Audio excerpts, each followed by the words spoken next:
बेहतर से बेहतर और बेहतर की तलाश करो, बेहतर से बेहतर और बेहतर की तलाश करो, मिल जाए नदी तो समुद्र की तलाश करो। टूट जाता है शीशा पत्थर की चोट से, टूट जाता है शीशा पत्थर की चोट से, टूट जाए पत्थर वो शीशा तलाश करो। तो चलिए आज हम पढ़ने वाले हैं टॉपिक नंबर सिस्टम, इसको हम कहते हैं संख्या पद्धति हिंदी में। तो हमारी संख्या किससे बनती है? संख्या जो आपकी होती है ये मिलकर बनती है आपके अंक से। किससे मिलकर बनती है? अंक से। तो अगर आपसे कोई पूछे संख्या किसे कहते हैं, संख्या किसे कहते हैं, तो आपका जो है संख्या क्या होती है तो बताएंगे वे गणितीय वस्तुएं, वे गणितीय वस्तुएं जिनका उपयोग गिनने, मापने व नामकरण हेतु प्रयुक्त करते हैं वो आपकी क्या कहलाती है? संख्या। क्या बताएंगे? वे गणितीय वस्तुएं जिनका उपयोग गिनने, मापने एवं नामकरण के लिए किया जाता है संख्या कहलाती है। संख्या जो होती है यह हमारी होती है दो प्रकार की, एक हमारी होती है वास्तविक संख्या, दूसरी होती है हमारी काल्पनिक संख्या। वास्तविक संख्या इसको अंग्रेजी में हम बोलते हैं रियल नंबर, इसलिए जो है इसको जो हम कैपिटल आर से प्रदर्शित करते हैं। काल्पनिक संख्या इसको हम अंग्रेजी में बोलते हैं इमेजिनरी नंबर, इसलिए जो है इसको आई से प्रदर्शित करते हैं। रियल इसको जो है हम आई से प्रदर्शित करते हैं। आपका जो है अगर आपसे कोई पूछे वास्तविक संख्या किसे कहते हैं तो क्या बताएंगे? बताएंगे ऐसी संख्या, क्या बोलेंगे? ऐसी संख्या जो परमेय संख्या और अपरमेय संख्या से मिलकर बनती है वह हमारी कहलाती है वास्तविक संख्या। जैसे हमने लिख दिया -1, 2/3, -4/7, पाई, √2, √3 इत्यादि। ये सभी हमारी क्या हैं? वास्तविक संख्याएं हैं, रियल नंबर है। आगे आपका आता है काल्पनिक संख्या, इमेजिनरी नंबर। तो काल्पनिक संख्या किसे कहते हैं? बताएंगे ऐसी संख्या जिसकी कल्पना की जा सकती है, जिसकी क्या की जा सकती है? कल्पना की जा सकती है, अर्थात इनका कोई अस्तित्व नहीं होता है, वो आपकी कहलाती है हमारी काल्पनिक संख्या। जैसे हमने लिख दिया माइनस में √2 लिख दिया, आगे माइनस में आपका हो गया √3, माइनस में हमने लिख दिया √7 इत्यादि। ये सभी हमारी क्या होती हैं? आपकी होती हैं काल्पनिक संख्याएं। और हमारा वास्तविक संख्या और काल्पनिक संख्या को जो है मिलकर हमारी प्राप्त की जाती है, इसको हम बोलते हैं मिश्रित संख्या या इसको बोलते हैं समिश्र संख्या, अंग्रेजी में बोलते हैं काल्पनिक संख्या। यानी क्या बताएंगे? बताएंगे ऐसी संख्या जो वास्तविक संख्या और काल्पनिक संख्या से मिलकर बनती है वो हमारी कहलाती है समिश्र संख्या या इसको हम बोलते हैं मिश्रित संख्या। कॉम्प्लेक्स नंबर इसको जो है हम लिखना चाहें तो इस प्रकार से लिखते हैं, जैसे हमने मान लिया Z = A + IB, Z = A + IB इस रूप में हमारी लिखी जाती हैं, जहां A और B क्या होंगी? हमारी वास्तविक संख्याएं होंगी और I क्या होता है? ये आपका होता है काल्पनिक संख्या, इमेजिनरी नंबर। जैसे आपका काल्पनिक संख्या ये आपका I बराबर होता है, I बराबर होता है आपका होता है √(-1) के बराबर। I किसके बराबर होता है? इमेजिनरी नंबर को जो हम स्मॉल i से रिप्रेजेंट करते हैं, I बराबर आपका होता है √(-1) या हम इसको ऐसे भी लिख सकते हैं, I अगर इसका वर्ग करेंगे तो क्या होगा? I² बराबर कितना आ जाएगा? -1, यानी I² बराबर किसके होता है? -1 के। तो आपका काल्पनिक A और B क्या होंगे? आपका वास्तविक संख्याएं होंगी और I क्या हो जाएगा? आपका काल्पनिक संख्या हो जाएगी। और बताया गया आपका वास्तविक संख्या यह जो होती है हमारी दो प्रकार की होती है। पहला हमारा होता है परिमेय संख्या, दूसरा होता है हमारा अपरिमेय संख्या। तो पहला हमारा मिला परिमेय संख्या। क्या मिला? परिमेय संख्या।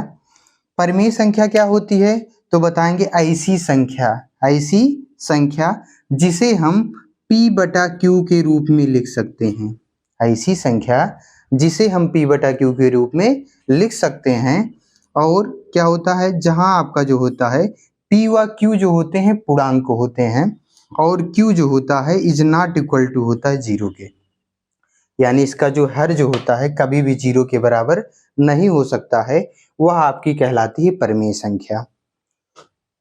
परिमेय संख्या जैसे हमने लिख दिया एग्जाम्पल में, जैसे लिख दिया हमने 2/3, यह हमारी क्या हो जाएगी परिमेय संख्या। हमने लिख दिया 4/3, ये भी हमारी क्या हो जाएगी परिमेय संख्या। हमने लिख दिया 1/3, ये भी क्या हो जाएगी हमारी परिमेय संख्या। हमने लिख दिया 5, ये भी हमारी क्या होगी परिमेय संख्या।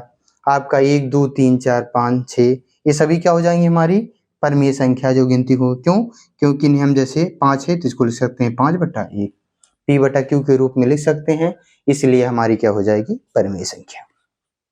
परिमेय संख्या को जो है इसको हम कैपिटल Q से प्रदर्शित करते हैं।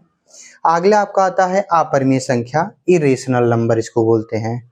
तो क्या बोलेंगे, ऐसी संख्या जिसे हम p बटा q के रूप में नहीं लिख सकते हैं वह हमारी कहलाती है अपरिमेय संख्या। जैसे हमने लिख दिया √2 हो गया, आपका √3 हो गया, √7 हो गया, पाई हो गया, ये सभी हमारी क्या होती हैं अपरिमेय संख्याएं।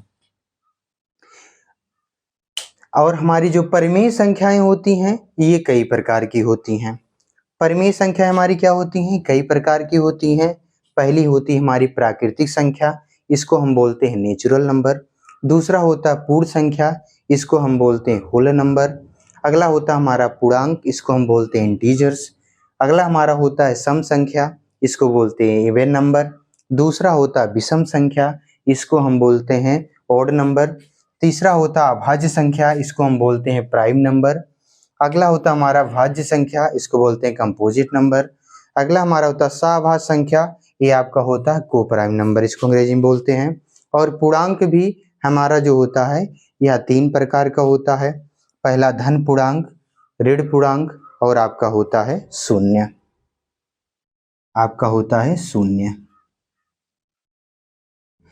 अब देखिएगा इसमें पहला आपका होता है प्राकृतिक संख्याएं। प्राकृतिक संख्याएं क्या होती हैं, नेचुरल नंबर। प्राकृतिक संख्या को हम एक और नाम से जानते हैं, इसको हम बोलते हैं हिंदू अरेबिक नंबर। प्राकृतिक संख्या को इसको हम बोलते हैं एक और नाम से जानते हैं हिंदू अरेबिक नंबर से। और जो है काल्पनिक संख्या को भी एक और नाम से जानते हैं, या इसकी को हम बोल सकते हैं अवास्तविक संख्या। काल्पनिक संख्या को हम एक और नाम से जानते हैं, इसको बोलते हैं हम अवास्तविक संख्या। अवास्तविक संख्या के नाम से भी जानते हैं इसको, काल्पनिक संख्या को। अब देखिए आपका लिखा गया प्राकृतिक संख्या, इसको हम बोलते हैं नेचुरल नंबर या हिंदू अरेबिक नंबर। तो क्या कहेंगे, अगर आपसे कोई पूछे प्राकृतिक संख्या किसे कहते हैं तो क्या बोलेंगे ऐसी संख्या। क्या बोलेंगे, ऐसी संख्या जिससे वस्तुओं की गणना की जाती है, जिससे वस्तुओं की गणना की जाती है वह हमारी कहलाती है प्राकृतिक संख्या। जैसे हमने लिख दिया 1 2 3 4 5 डॉट डॉट कहाँ तक, अनंत तक की संख्याएं हमारी क्या कहलाएंगी, परिमेय संख्याएं। जैसे प्राकृतिक संख्याएं। प्राकृतिक संख्याएं यानी हम जिसको काउंटिंग जहाँ से स्टार्ट करते हैं वो हमारी क्या कहलाएंगी, प्राकृतिक संख्या। जैसे कोई भी वस्तु हो तो हम उसको कहाँ से गिनते हैं, 1 से। या तो कोई वस्तु होगी या तो नहीं होगी, ठीक है। तो हम उसको कोई भी वस्तु अगर गिनना शुरू करेंगे कहाँ से, तो 1 से। यानी क्या बोलेंगे, ऐसी संख्या जिससे क्या की जाती है, वस्तुओं की गणना या गिनती की जाती है, वह हमारी कहलाती है नेचुरल नंबर, प्राकृतिक संख्या। इसको हम हिंदू अरेबिक नंबर के नाम से भी जानते हैं। दूसरा होता है हमारा पूर्ण संख्या। पूर्ण संख्या क्या होती है, यदि हम क्या करें, पूर्ण संख्या क्या होती है, बोलेंगे ऐसी संख्या जिसमें क्या किया, या आप बोल सकते हैं क्या, यदि प्राकृतिक संख्या में शून्य को भी सम्मिलित कर लिया जाए, यदि प्राकृतिक संख्या में शून्य को भी सम्मिलित कर लिया जाए तो इस प्रकार हमारी निर्मित संख्या जो होगी वह कहलाएगी पूर्ण संख्या। यानी हमने लिख दिया आपका 0 1 2 3 4 डॉट डॉट कहाँ तक, इनफाइनाइट तक। तो ये हमारी क्या हो जाएगी, पूर्ण संख्या। अब पूर्ण संख्या को अंग्रेजी में बोलते हैं होल नंबर, इसलिए जो इसको हम कैपिटल W से रिप्रेजेंट करते हैं। प्राकृतिक संख्या को बोलते हैं अंग्रेजी में नेचुरल नंबर, इसलिए इसको जो है हम कैपिटल N से प्रदर्शित करते हैं। अगला आपका आता है पूर्णांक, इसको हम अंग्रेजी में बोलते हैं इंटीजर्स। इसको हम अंग्रेजी में बोलते हैं इंटीजर्स, इसलिए जो है पूर्णांक को जो है हम कैपिटल E से प्रदर्शित करते हैं। पूर्णांक जो होता है ये हमारा 3 प्रकार का होता है। पहला होता है धन पूर्णांक, उसके बाद आपका होता है शून्य पूर्णांक, इसके बाद आपका होता है ऋण पूर्णांक। तो पहला आपका होता है धन पूर्णांक, तो हम क्या बोलेंगे, धनात्मक पूर्णांक को हम कहते हैं धन पूर्णांक। धनात्मक पूर्णांक को हम क्या कहते हैं, धन पूर्णांक। जैसे अगर इसको हम जो है किसी लाइन पर दिखाना चाहें तो हम इस प्रकार से दिखाते हैं, तो हमारा क्या हो जाएगा, मध्य में हमारा हो जाता है शून्य, और आपका जो है हमारे हाथ के दाईं ओर ये हमारा क्या होता है, इधर धनात्मक संख्याएं होती, जैसे 1 2 3 4 5 डॉट डॉट कहाँ तक, अनंत तक, इनफाइनाइट तक। और इधर हमारा शून्य के जो है बाईं ओर हमारा क्या होता है, ऋणात्मक पूर्णांक, जैसे -1 -2 -3 -4, आपका भी डॉट डॉट क्या हो जाएगा इधर, माइनस इनफाइनाइट तक। यानी क्या होता है, यदि आपसे कोई पूछे पूर्णांक किसे कहते हैं, यानी माइनस इनफाइनाइट से प्लस इनफाइनाइट के बीच की जो संख्याएं होती हैं वो हमारी कहलाती हैं पूर्णांक। क्या कहलाती हैं, पूर्णांक। या आप बोल सकते हैं धन पूर्णांक, ऋण पूर्णांक और शून्य को मिलाकर बनी संख्या ये हमारी कहलाती है पूर्णांक। पूर्णांक जो है आपको बताया कि इसको अंग्रेजी में बोलते हैं इंटीजर्स, इसलिए इसको लिखते हैं हम कैपिटल I से। पूर्णांक जो होता है हमारा मुख्यतः 3 प्रकार का होता है, धन पूर्णांक, शून्य पूर्णांक और ऋण पूर्णांक। तो धन पूर्णांक पहला मिला, पॉजिटिव इंटीजर्स।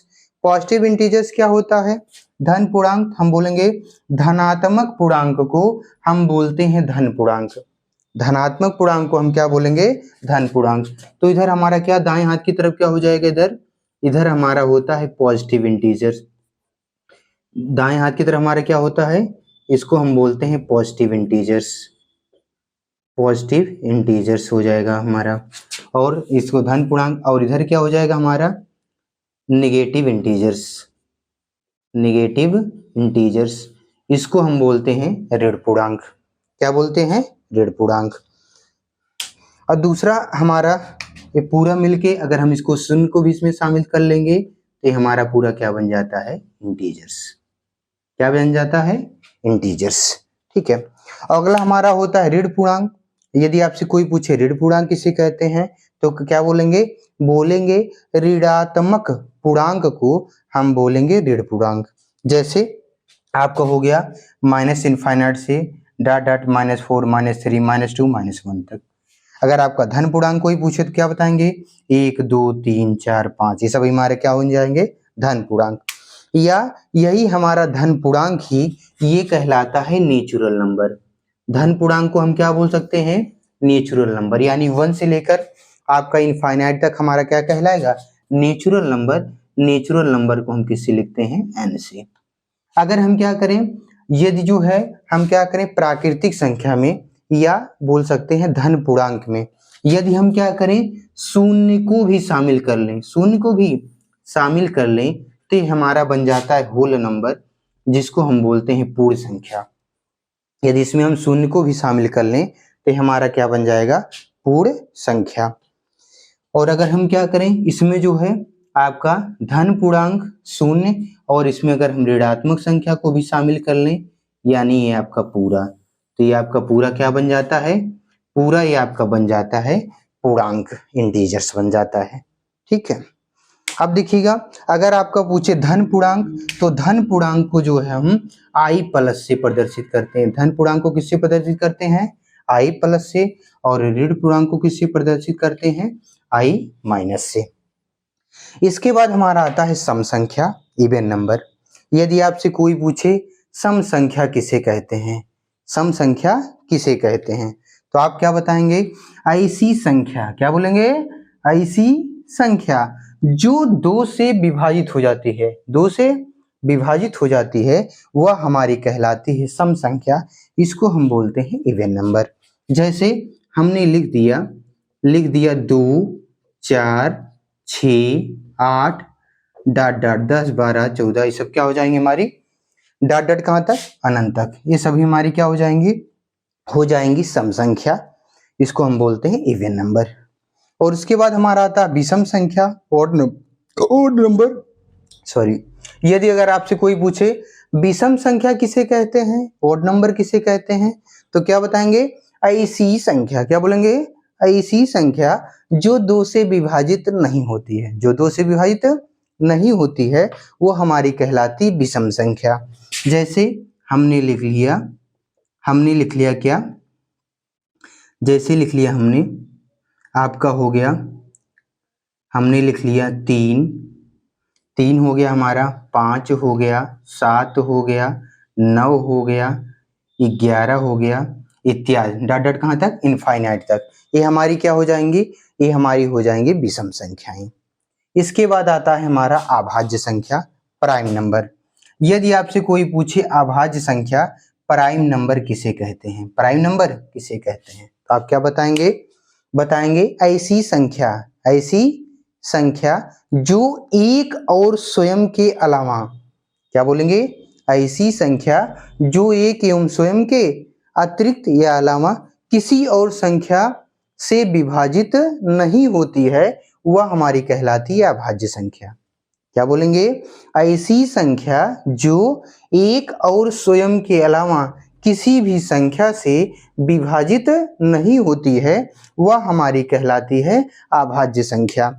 जैसे हमने लिख दिया क्या? जैसे हमारा हो गया 2 हो गया, 3 हो गया, 5 हो गया, 7 हो गया। अब 9 को नहीं लेंगे, क्यों? क्योंकि 9 जो है हमारा 3 से भी डिवाइड है, 3 से भी आपका क्या हो जाएगा? विभाजित हो जाएगा। 9 से विभाजित हो जाएगा 1 से, यानी 2 से स्वयं और उसके उस संख्या के अलावा भी विभाजित हो जा रहा है, इसलिए इसको नहीं लेंगे। किसको लेंगे हम? 11 हो जाएगा, इत्यादि। इसी प्रकार आपका रहेगा 13 आएगा, ठीक है, आपका 17 आएगा। ये सभी क्या हो जाएंगी? हमारी प्राइम नंबर। कहाँ तक? इसको भी जो है 17 डॉट डॉट कहाँ तक ले लेंगे? इनफाइनाइट तक। तो हमारा क्या होगी? अभाज्य संख्या। अभाज्य संख्या क्या होती है? फिर से सुनिए, क्या बोलेंगे? ऐसी संख्या जो एक और स्वयं के अतिरिक्त किसी भी संख्या से विभाजित नहीं होती है, वह हमारा कहलाती है प्राइम नंबर, अभाज्य संख्या। जैसे हमने बोल दिया 2, 3, 5, 7, 11 इत्यादि। उसके बाद हमारा आता है भाज्य संख्या। अगर आपसे कोई पूछे कंपोजिट नंबर किसे कहते हैं, तो हम क्या बताएंगे? बोलेंगे ऐसी संख्या, क्या बोलेंगे? ऐसी संख्या जो एक एवं स्वयं के अलावा, क्या बोलेंगे? ऐसी संख्या जो एक एवं स्वयं के अलावा और किसी अन्य संख्या से विभाजित हो जाती है, वह हमारी कहलाती है भाज्य संख्या। जैसे हमने लिख लिया 4। अब देखेंगे, अगर 4 का हम इसको जो है 4 को देखेंगे तो हमारा देखेंगे 2 से अधिक संख्याओं से कट जाएगा। देखो 1 से भी कट जाएगा, 2 से भी कट जाएगा, और यह स्वयं 4 से भी कट जाएगा। तो इसलिए क्या हो जाएगी? भाज्य संख्या हो जाएगी। इसके अलावा हमने जैसे लिख दिया 6, इसके अलावा लिख दिया 8, इसके अलावा लिख दिया 10, डॉट डॉट कहाँ तक हमने लिख दिया? अनंत तक। ये हमारी क्या हो जाएगी? भाज्य संख्या। तो क्या बोलेंगे?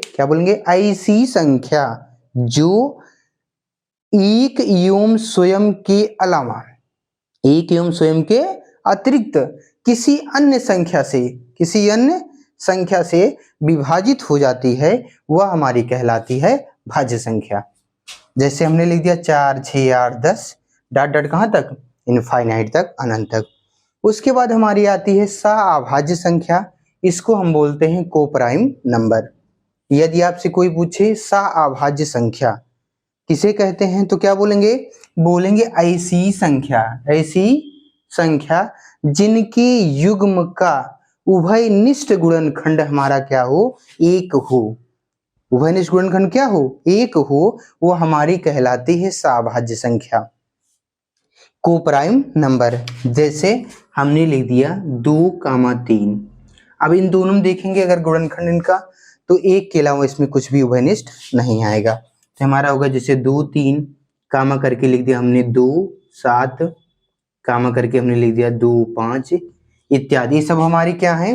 ये सब हमारी हो जाएंगी सह-अभाज्य संख्या। लेकिन अगर हमने यही लिख दिया 2,4 तो ये हमारी जो होगी सह-अभाज्य संख्या नहीं होगी। क्यों नहीं होगी? क्योंकि इसमें जो है क्या है, आपका 2 कामा ले सकते हैं। 2 से काटेंगे, देखो 2 1 कम 2, 2 दूनी 4, तो ये हमारी क्या हो जाएगी? लेकिन ये देखें 2,4 ये हमारी क्या होगी? सह-अभाज्य संख्या नहीं होगी। क्यों? क्योंकि इसमें जो उभयनिष्ठ गुणनखंड है एक के अलावा है, यानी 2 है। ठीक है, लेकिन 1 और 2 ये क्या हो जाएगी हमारी? अब इसमें क्या होगा? ये लेकिन आपकी क्या हो जाएगी? ये आपकी अभाज्य संख्या हो जाएगी। क्यों? क्योंकि इसमें 1 के अलावा और भी कुछ कॉमन नहीं है, इसलिए हमारा क्या हो जाएगा? आपका अभाज्य संख्या हो जाएगी। इसको बोलेंगे सह-अभाज्य संख्या। ठीक है, उम्मीद करते हैं आप सबको ये वीडियो जो है अच्छा लगा होगा।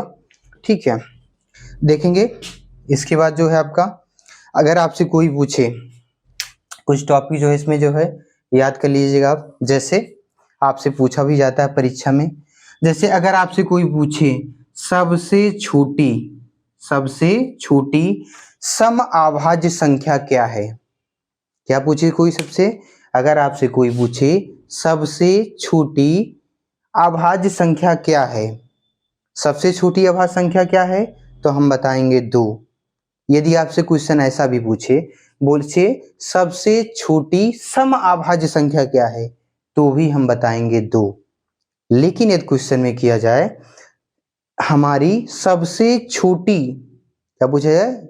हमारी सबसे छोटी विषम अभाज्य संख्या कौन है, तो हम बताएंगे हमारी क्या है? 3। क्या बताएंगे? 3। और आपसे एक क्वेश्चन और पूछा जाता है 1 के बारे में। 1 जो होता है यह हमारा जो है ना भाज्य संख्या होती है और ना ही अभाज्य संख्या। 1 क्या होती है? 1 ना तो भाज्य संख्या होती है और ना ही यह क्या होती है? अभाज्य संख्या होती है। ठीक है, इसके अलावा भी दूसरा पूछा जाता है सबसे छोटी, क्या पूछा जाता है? सबसे छोटी भाज्य संख्या कौन सी है? तो सबसे छोटी भाज्य संख्या हमारी कौन सी है? 4 है। सबसे छोटी भाज्य संख्या हमारी क्या है? 4 है। ठीक है, और बाकी अगर आपसे पूछा जाए सबसे छोटी पूर्ण संख्या, तो आप बता ही देंगे 0 है। अगर सबसे छोटी प्राकृतिक संख्या पूछा जाए, तो सबसे छोटी प्राकृतिक संख्या हमारी क्या होती है? 1 होती है। ठीक है, अगर आपसे कोई पूछे, देखिएगा यहाँ लिखा है संख्या और एक चीज हम लिख देते हैं अंक, जिसको हम बोलते हैं डिजिट। अगर आपसे कोई पूछे संख्या और अंक में क्या अंतर होता है, संख्या और अंक में क्या अंतर होता है, तो जो आपका अंक होता है यह अकेला होता है। अंक क्या होता है? अकेला होता है। जबकि अंकों के द्वारा हमारी जो है संख्या निर्मित होती है। जैसे हमने लिख दिया, क्या आपने लिखा? क्या लिखा? 0 1 2 3 4 5 6 7 8 9, ये हमारी क्या है? अंक है। ये क्या है? अंक। अब इनके द्वारा जो हमारा बनेगा संख्या, जैसे हमने लिख दिया 98 यानी कि 98। अब देखेंगे ये हमारा अंक से मिलकर बना है। इसमें क्या है? 9 से मिलकर बना है और 8 से मिलकर हमारा क्या बना है? संख्या बनी है। तो हमारा बताने तात्पर्य क्या था? संख्या क्या होता है? अंक जो है अकेला होता है, संख्या जो होता है वह अंकों का समूह होता है या अंकों से मिलकर बनती है। ठीक है, अब आपको बताया गया था यदि आपसे कोई पूछे संख्या किसे कहते हैं, तो बताएंगे वे गणितीय वस्तुएं। क्या बोलेंगे? वे गणितीय वस्तुएं जिनका उपयोग गिनने, मापने एवं नामकरण के लिए किया जाता है वह संख्या कहलाती है। अब आपको बताया गया संख्या जो होती है हमारी दो प्रकार की होती है, एक हमारी होती है वास्तविक संख्या, दूसरी होती है हमारी काल्पनिक संख्या या इसी को हम बोलते हैं अवास्तविक संख्या। अब ये सब चीजें आपको बता ही दी गई पूरी। वास्तविक संख्या जो हमारी क्या होती है, दो प्रकार की होती है, एक परिमेय दूसरा अपरिमेय संख्या। वास्तविक संख्या और अवास्तविक संख्या को मिलाकर हमारा बनता है मिश्रित संख्या, इसको बोलते हैं समिश्र संख्या। और हमारा परिमेय संख्या जो आपको होता है निम्न प्रकार की होती है, जैसे प्राकृतिक संख्या, पूर्ण संख्या, सम संख्या, विषम संख्या, भाज्य संख्या, भाज्य संख्या या सभाज्य संख्या, ये होता है। ठीक है, इसके अलावा भी आप देखिएगा, इसमें ध्यान दीजिए थोड़ा टॉपिक पे। ठीक है, जैसे आपसे पूछा जाता है परीक्षा में, पूछा जाएगा आपका जो है क्या जो है सभी प्राकृतिक संख्याएं, क्या सभी प्राकृतिक संख्याएं पूर्ण संख्याएं होती हैं? जी बिल्कुल। क्यों? क्योंकि हमारा जो है प्राकृतिक संख्या कहाँ से स्टार्ट होती है? एक से, 1 2 3 4 5 ऑर्डर कहाँ से? इनफाइनाइट तक। क्या पूछा गया क्वेश्चन? क्या हमारी जो है सभी प्राकृतिक संख्याएं पूर्ण संख्याएं होती हैं? जी बिल्कुल। क्यों? क्योंकि हम जानते हैं प्राकृतिक संख्या में अगर 0 को भी शामिल कर लें तो हमारी बन जाती है पूर्ण संख्या। तो अगर आपसे कोई पूछे हमारी जो है क्या सभी जो है प्राकृतिक संख्याएं पूर्ण संख्याएं होती हैं, तो आप बोलेंगे जी बिल्कुल होती हैं, जी बिल्कुल होती हैं। ठीक है, तो लेकिन अगर आपसे यदि कोई ऐसा पूछे क्या जो है सभी पूर्ण संख्याएं प्राकृतिक संख्याएं होती हैं, तो कहेंगे जी नहीं, बिल्कुल नहीं होती हैं। क्यों? क्योंकि देखेंगे इसमें आपका 0 शामिल नहीं है। ठीक है, तो